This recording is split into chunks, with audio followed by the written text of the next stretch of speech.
Pertanyaan pertama adalah mengapa indikator itu sangat krusial.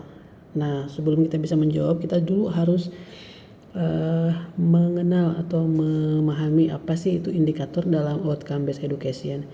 Jadi teman-teman sekalian, sebetulnya dalam OB ini memang kita itu tidak bisa menilai sesuatu yang tidak terlihat, gitu ya. Jadi kan kalau di penilaian itu ada CPMK, kemudian ada sub CPMK, itu sebenarnya masih sulit untuk kita bisa membuktikan bagaimana cara kita bisa melihat atau membuktikan secara nyata. Nah, sehingga kita perlu adanya yang namanya indikator. Jadi indikator ini untuk menurunkan derajat keabstrakannya. Jadi CPMK, sub CPMK itu sebetulnya dia masih abstrak. Nah, agar kita mengkonkretkan itu kita butuh yang namanya indikator.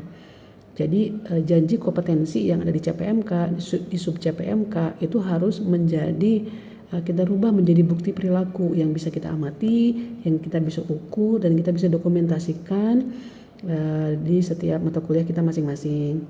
Nah, cara memahami apa itu indikator, yang pertama kita harus menentukan parameter kualitasnya. Jadi indikator itu sebenarnya memberikan satuan ukur yang objektif. Kita tidak bisa subjektif lagi menilai terkait dengan kemampuan mahasiswa. Ya, jadi tidak menilai itu tidak berdasarkan selera pribadi dosen. Ya, tidak asal main tembak nilai begitu ya. Jadi harus memiliki parameter yang jelas. Kemudian yang kedua, kita juga harus menentukan apa yang wajib didemonstrasikan di kelas. Ya, jadi bukan hanya teori aja, tapi juga harus ada praktek yang terukur yang bisa teramati.